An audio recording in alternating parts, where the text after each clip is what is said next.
I'm Kirk Nauman, and today ain't your daddy's episode. Wait, it is, because today on Fully Loaded, we're celebrating Father's Day. You can always take your dad out to a nice dinner, or you can treat him even better with Pit Boss in your backyard. So stay tuned on this episode of Fully Loaded. Have you ever wondered how to get the most out of your Pit Boss? Welcome to Fully Loaded, where I teach you how to unlock the full potential of your Pit Boss grill. Learn new recipes and pick up strategies to cook full meals. Load those grills to the max and unleash flavor like never before with expert tips and tricks. Pit Boss Fully Loaded is your ultimate grilling guide. Today on Fully Loaded, we're going to be showcasing our 700 FB1 unit. Although this unit is compacted as a tank, this is a fantastic unit for all the dads out there. It's affordable and it comes with all the standard features that you love about Pit Boss. Today we're going to be preparing 3 different recipes on our Pit Boss today. First, we're going to start by setting our grill to 350 degrees. We're going to start with a strawberry chocolate chip cookie cobbler, and then we're going to move right into a steak entree and also a steak sub sandwich. Before we get started, I'm going to set our Pit Boss to 350 degrees, and we're going to move right into our first recipe. First recipe we're going to start with today was going to be a strawberry and chocolate chip cookie cobbler. Sounds a little different, but this thing is really tasty and it's super easy to make. And so what we have here is that I chopped up 2 pounds of seasonal strawberries. Right now they're just about in peak season. We're going to add about 1/3 cup of sugar. We're going to hit it with a tablespoon of cornstarch and a teaspoon of vanilla extract. We're just going to mix that together like so, just so it gets all nice and incorporated. It is going to look a little dry in the beginning, but when we start the bake process, this liquid is going to come out of the strawberries and it's going to thicken because of the cornstarch that we added, and it'll be nice and syrupy because of the sugar that we've added. It's about the consistency you're looking for here. We're going to move right into our pan.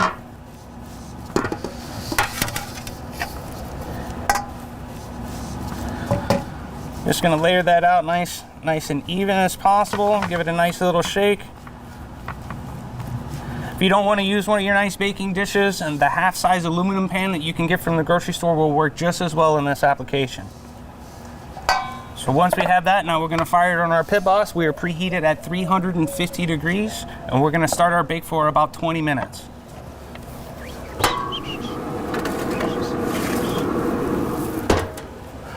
Another thing I would like to mention when it comes to baking cookies in general, normally the rule of thumb is that you want your cookie dough to be cold as possible, if not close to being frozen.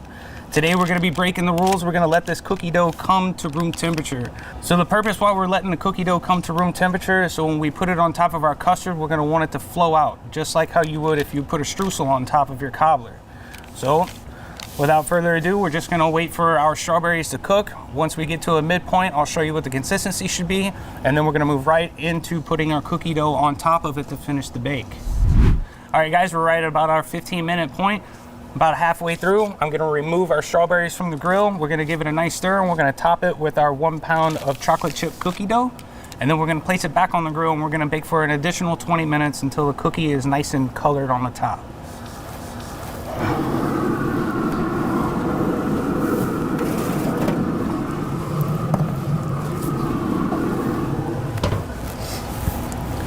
As you can see, the liquid is starting to come out of the fruit, and the fruit is starting to cook through, and it looks syrupy and delicious, just like what we're looking for.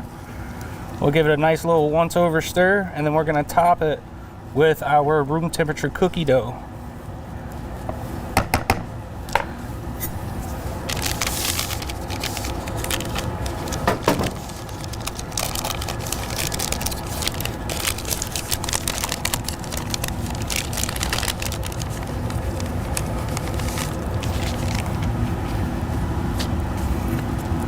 All we're going to do is just take some nice little pinches, and we're just going to place it on the top evenly. Doesn't have to be perfect. This is 1 pound of cookie dough. Keep in mind, if you would like more cookie on top of your cobbler, feel free to add a little bit more, but I think this has a very nice balance and it's not too sweet. Kind kind of came up with this idea once. I was in a pinch for a family gathering, and I didn't have a whole lot of time to make a streusel, and I was like, you know what, I'm gonna try it with cookie dough. And lo and behold, sometimes the last minute things on the fly come out the best. That's exactly what we're looking for, folks. Add that, and then we're gonna pop it right back on the grill for an additional 20 minutes or until your cookies is golden brown and baked through. Right back in.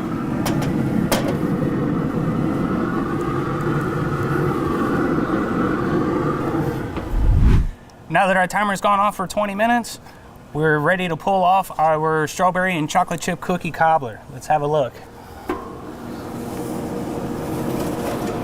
Oh my goodness.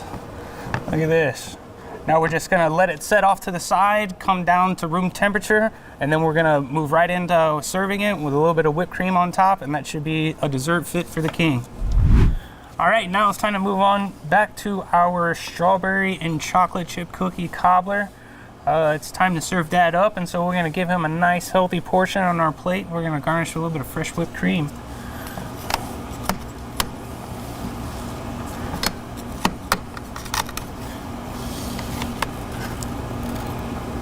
Oh yeah.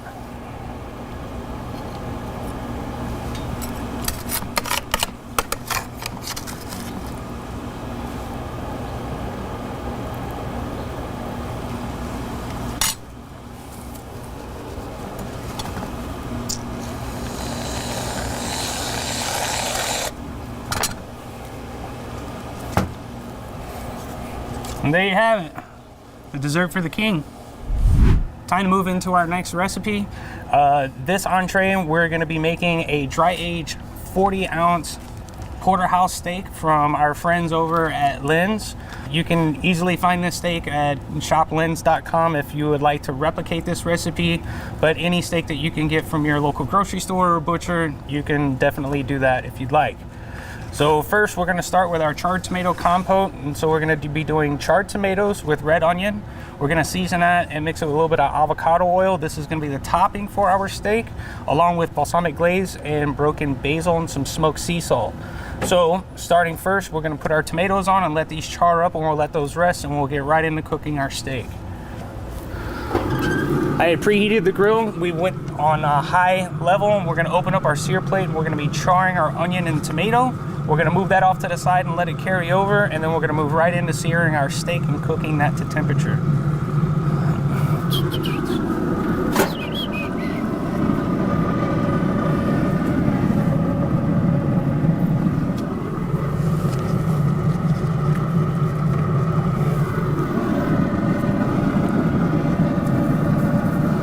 So we opened up our frame boiler using the handle provided for our sear plate. Easily can be slid open and closed. Now that our sear plate is open, we have open flame. We're gonna char our vegetables, and once they get a nice char, we're gonna take that off and let it carry over cook.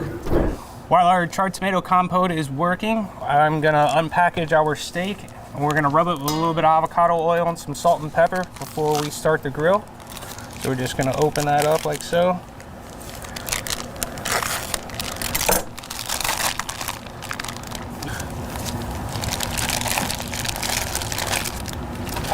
Look at that. Is that a steak fit for a king of the house? Look at this thing.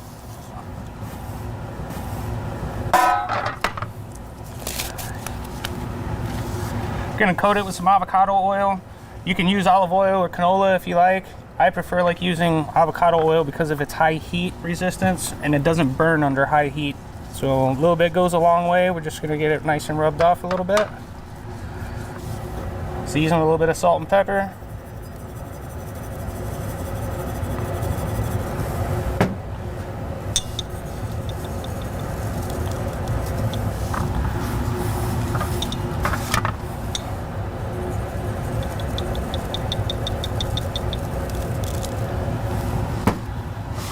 Got that. We're going to set this off to the side and let that rest. We're going to check our vegetables that we have roasting. Oh yeah, there we go.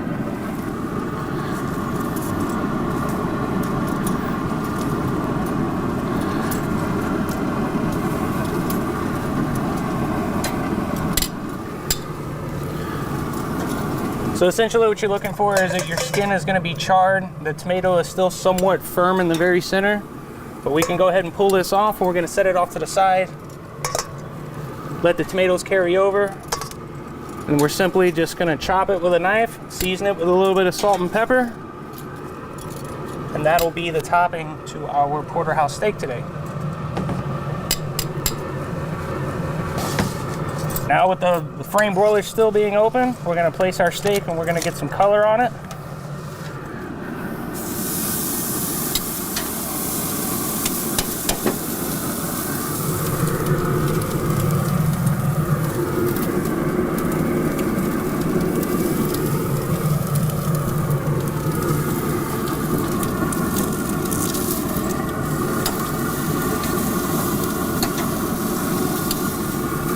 God, that thing is massive.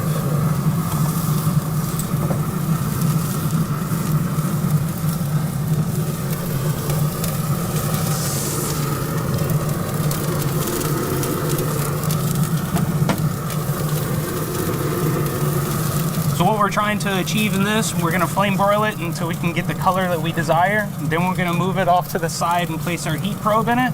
And we're going to bring it up to about 120 degrees internal before we remove it from the grill and allow it to rest.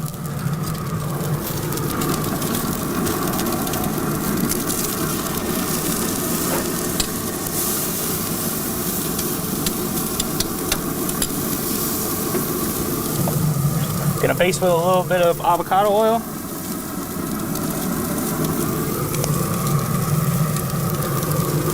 There's no real method to the madness. We're just rotating our steak so we can get a nice even color on both sides of the steak.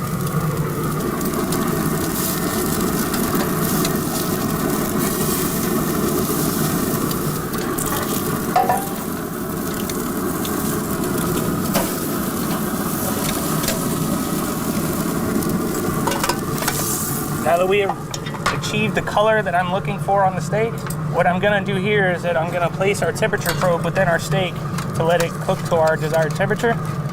So what I'm gonna do is that I'm gonna stick it in the thick part of the steak without touching the bone. It's about what we're looking for here. Now we can put it on the cooler side of the grill, and then we're gonna close our sear plate and move into our next part of the recipe. All right, so for our charred tomato, now that we let it rest, tomatoes are pretty soft all the way through and it's cool enough to handle with our hands. We're gonna put this on the chopping board and we're just gonna give it a nice rough chop, and this will be our condiment for our steak this evening.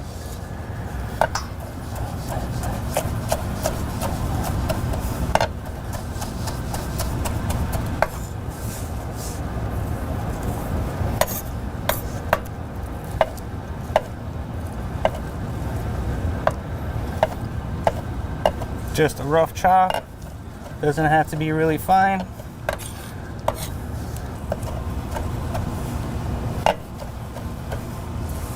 Now that we have achieved that, we're gonna put this right back in the bowl.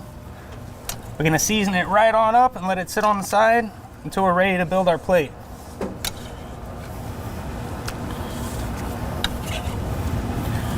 Probably about a teaspoon of salt or half teaspoon of salt. We're just gonna season that up.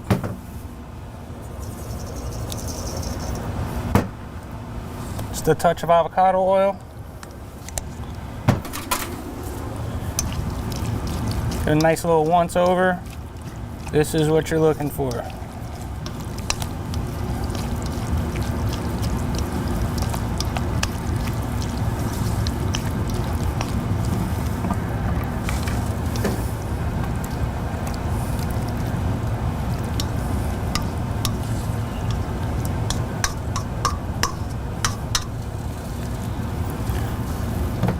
All right, we're right at 119 degrees on our steak. We're gonna remove the probe and we're gonna allow it to sit in this pan for about 15-20 minutes so it carries over to a nice medium rare, and we can move right into our next recipe. Our porterhouse is nice and rested. First thing we're gonna do is that I'm gonna put our naan bread that is garlic flavor. I'm gonna pop it on our grill that's been turned off. We're just gonna allow the residual heat inside of the grill to warm this bread through. We don't really want it too crispy, but we also don't want it at room temperature either.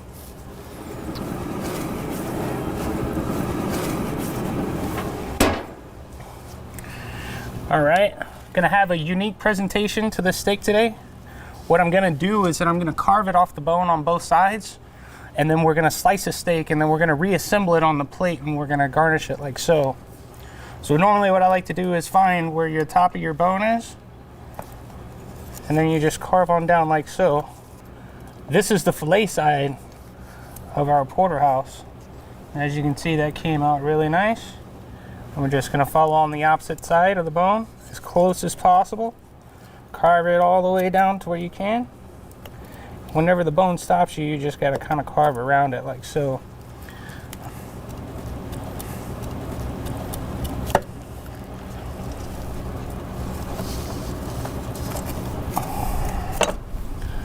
There we go. Have a look at that. So what I'm gonna do is that I'm just simply gonna place this bone right on our plate, and it's gonna be used as part of our presentation. All I'm gonna do now is that I'm simply just gonna go through and slice and place it back on the bone.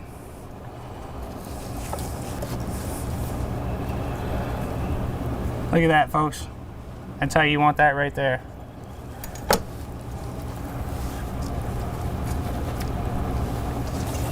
Same thing with the New York.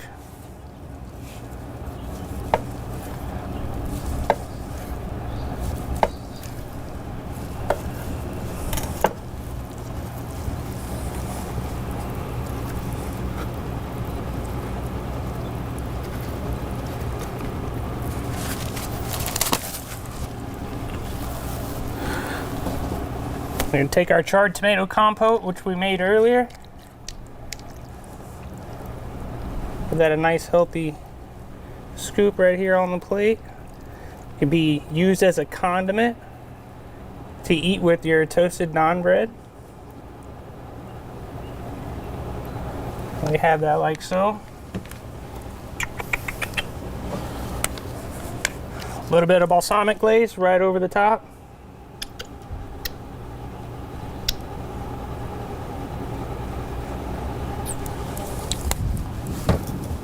A little bit of cracked pepper.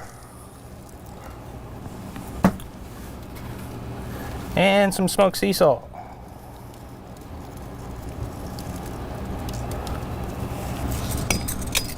Our naan bread.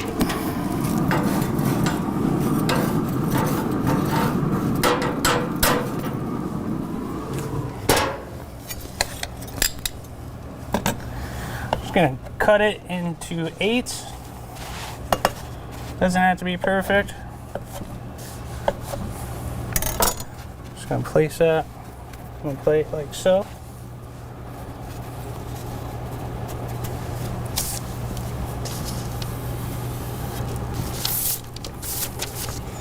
Last but not least, we're gonna take some fresh basil, and this is gonna finish this masterpiece off.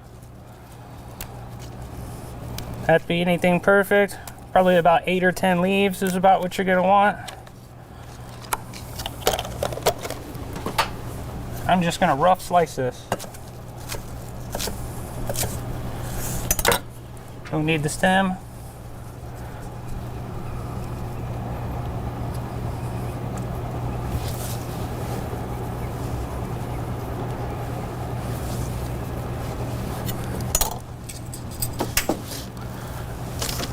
And there you have it, folks. Steak fit for a king. All right, now we're gonna move into our next recipe of today's episode. We also, from our friends at Lynx, we have gotten a cut called the Tres Majors. Terrace Majors is another way people like to pronounce it. This is normally found right under the chuck in the bottom of the cow. No one really knows about this. If you don't really want to buy the Terrace Major from Lynx, you can easily use a flat iron steak or an outside skirt steak for this application. So I'm right at about just under 2 pounds of this cut. We're going to be making a sub sandwich with this steak today with some grilled mushrooms, onion, chimichurri aioli, and chimichurri. We will have recipes available for you at the bottom of this video. All right, so first, what I'm gonna do is that I'm gonna oil and salt and pepper my mushrooms and get those on the grill.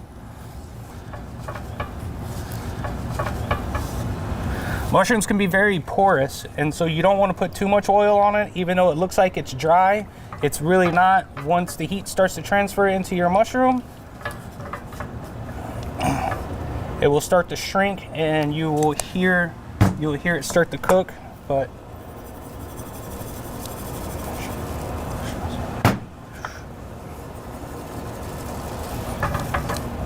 the salt, pepper, both sides.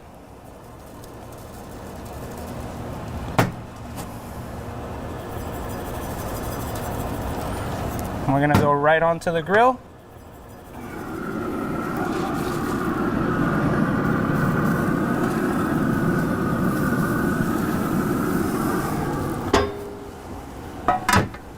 Now that our mushrooms are cooking, we're gonna open up our steaks, get these seasoned as well, and we're gonna start the grill process on these steaks as well.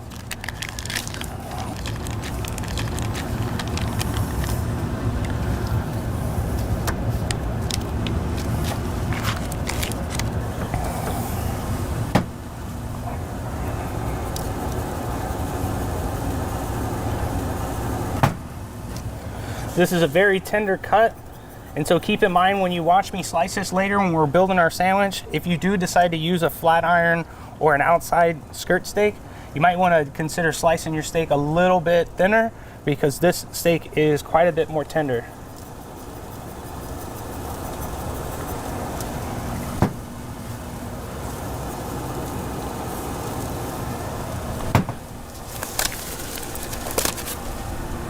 Now that we're at this point, I'm gonna flip our mushrooms and get those out of the way, open up our sear plate, and we're gonna open flame grill these terrace majors.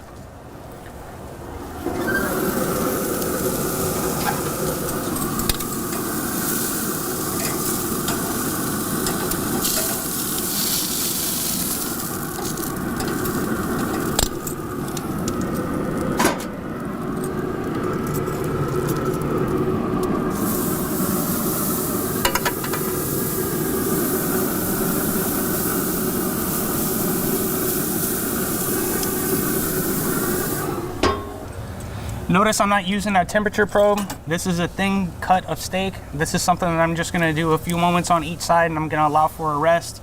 You can cook your steak as far as you want. I'm gonna be aiming from a medium rare to a medium temperature for this particular application.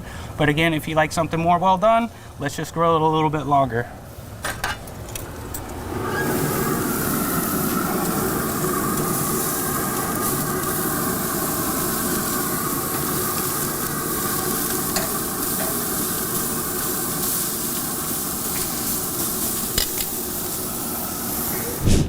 Keep in mind between these two recipes that we're doing for entree, this can easily be something that's a lunch or brunch type item, or you can wait till a later evening to have with your steak, or as a sandwich for your entree. You can eat it with a multitude of different things, whether you want to grill vegetables on the Pit Boss, or you can have something as simple as a bag of chips with it. But this sandwich is going to be over the top delicious. We have our chimichurri aioli that we're going to be using as a spread. Not only that, we're also going to be dressing our steak with fresh chimichurri.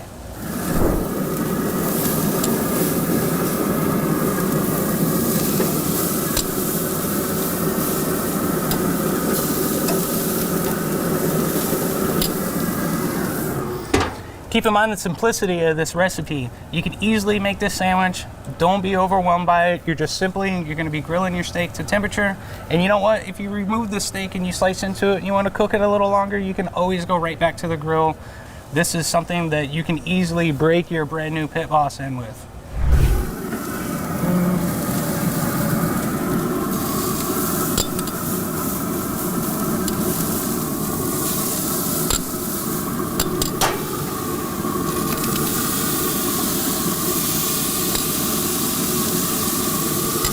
As you can see, our grilled mushrooms are just about done, so we're going to remove those from the grill and allow these to cool. Set them right there. Alright, we're going to remove our steaks. We're going to allow them to rest on our cutting board for a few moments. In the meantime, we can turn our grill off. It does have a shutdown mode to it, and the residual heat inside of here is going to allow us to warm our loaf of bread for this sandwich. I'm not really looking to toast the bread. I just want it to be nice and warm throughout, so it has a nice, soft, crunchy texture around the outside when you bite into it. So I'm going to close my sear plate and I'm gonna turn the grill off.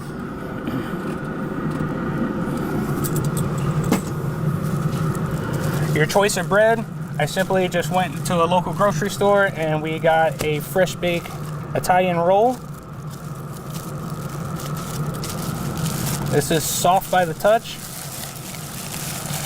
And all I'm gonna do is simply just place it on the grill and allow it to warm. No real science to it. We're gonna close it and allow the residual heat to heat our loaf of bread. While our steaks are resting, I'm just gonna let them sit like so, and I'm gonna top them with a little bit of this chimichurri.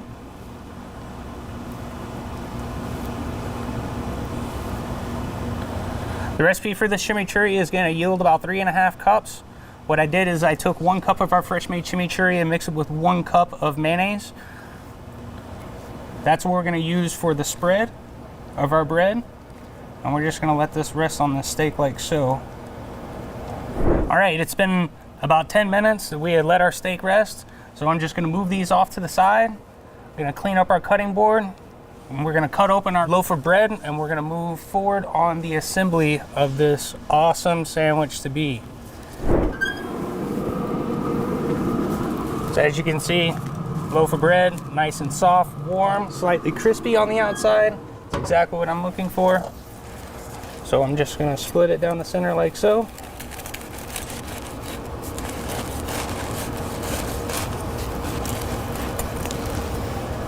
All right.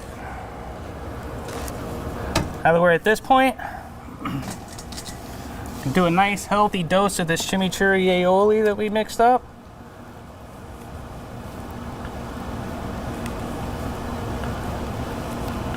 And do the same on the top half.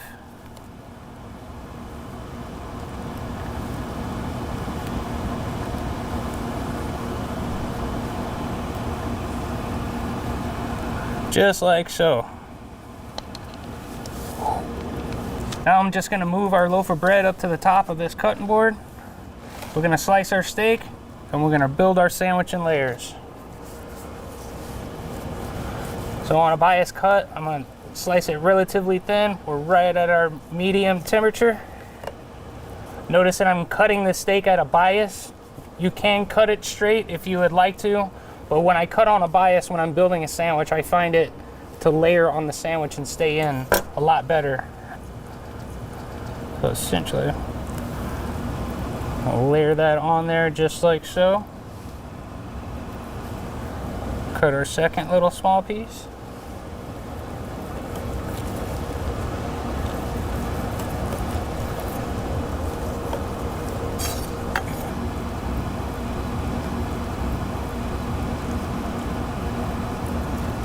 Look at that, folks.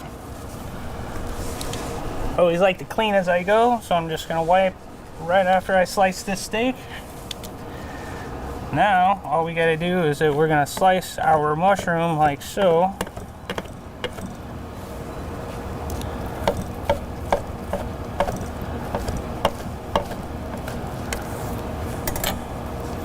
There we go.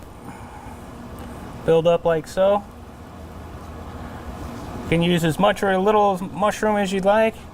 I really think that mushroom tastes really good with chimichurri. If you decide to leave it out, it is a-okay.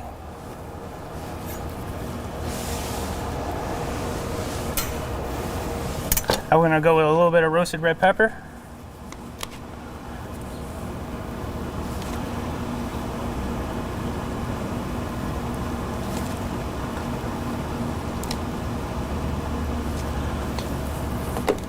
A little bit of shaved red onion, fresh.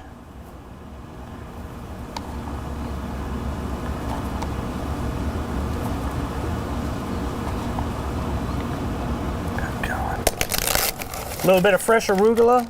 Arugula has a nice peppery flavor. I think this also goes well with the flavor of chimichurri. You can leave the lettuce out or use a shaved iceberg or romaine lettuce if you'd like. But again, I think the peppery flavor of arugula goes really well with this chimichurri. Stacked high. Go in for the assembly, soft press. There we have it, we got our steak sandwich. All right, here we go. Now it's time to cut our sandwich. I'm gonna cut it into 4 equal portions and we're gonna stagger it on our board. Then we can go serve the king.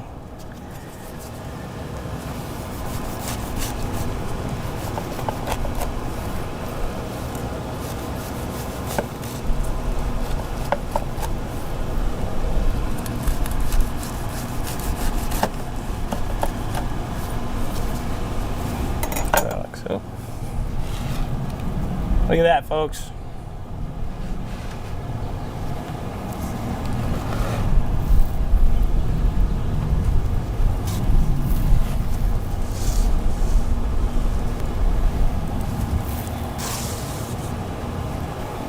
There you have it, folks. Dress Major steak sandwich. Happy Father's Day, folks. This is another episode of Fully Loaded in the books, all cooked off of our 700 FB1. Make sure you like and subscribe and comment below for what you would like to see in future episodes. See you next time.